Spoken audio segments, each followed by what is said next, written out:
이후로 브리핑들이 쭉 계획이 되어 있어서 제가 간략하게 먼저 말씀을 드리겠습니다. 세월호 참사 40일째입니다. 아직도 16분이 가족의 품으로 돌아오지 못하고 있습니다. 한편으로 지방선거가 열흘 앞으로 다가왔습니다. 세월호가 300명이 넘는 생명과 함께 바다로 가라앉은 그 시점부터 대한민국에는 세월호 시계가 작동하고 있습니다. 지난 40일 동안 수많은 반성과 참회와 눈물과 다짐이 있었습니다. 이 모든 것들은 대한민국을 새롭게 바꾸는 힘이 되어야 할 것입니다. 이번 지방선거는 국민을 버린 세월호가 아니라 국민을 지킬 수 있는 대한민국호를 만드는 첫 걸음입니다.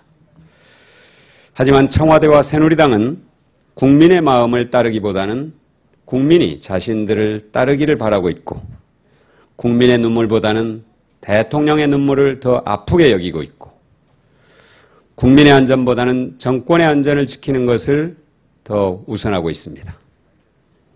안전한국 건설 매뉴얼보다 정권 위기 탈출 매뉴얼을 우선해서는 안 됩니다. 청와대와 새누리당이 제일 먼저 탈출한 세월호 선장이 돼서는 안 되죠.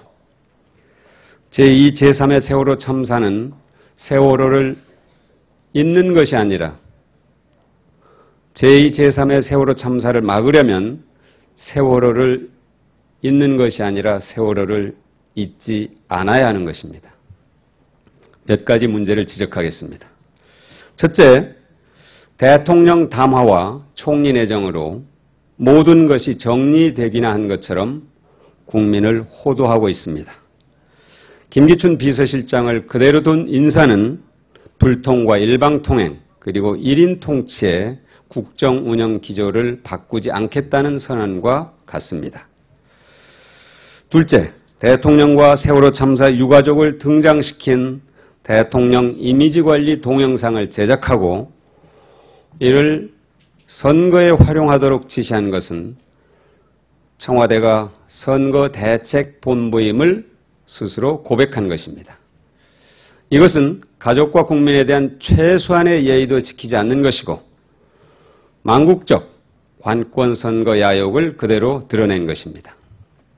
셋째, 무능하고 무책임한 정권에 대해 책임을 묻겠다고 하니까 역풍이 불 것이라고 겁박하고 있는 것입니다. 적반하장과 오만입니다. 세월호 참사에 대해 책임지는 것을 피하려 하고 상황을 호도하려 한다면 최종 책임은 자신에게 있다고 한 대통령의 말이 거짓말이었음을 스스로 드러내는 것입니다. 새누리당이 세월호 참사의 책임에서 벗어나려 한다면 오히려 국민 저항에 부딪힐 것입니다.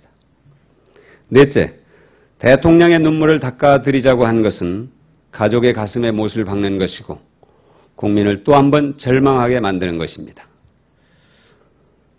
구조 실패로 한 명도 구하지 못하고 초기 대응의 실패에 대한 정부와 정권의 무능에 대한 국민의 절망과 눈물을 잊었다는 말인가요? 한 명도 구하지 못한 참담함과 우왕좌왕 오락가락한 생존자와 실종자 숫자, 라면 장관, 탈출 총리, 이루 말로 다 할 수 없는 무능과 무책임을 다 잊고 오로지 대통령의 눈물을 닦아주자고 하는 것이야말로 국민의 역풍을 부를 것입니다. 이상입니다.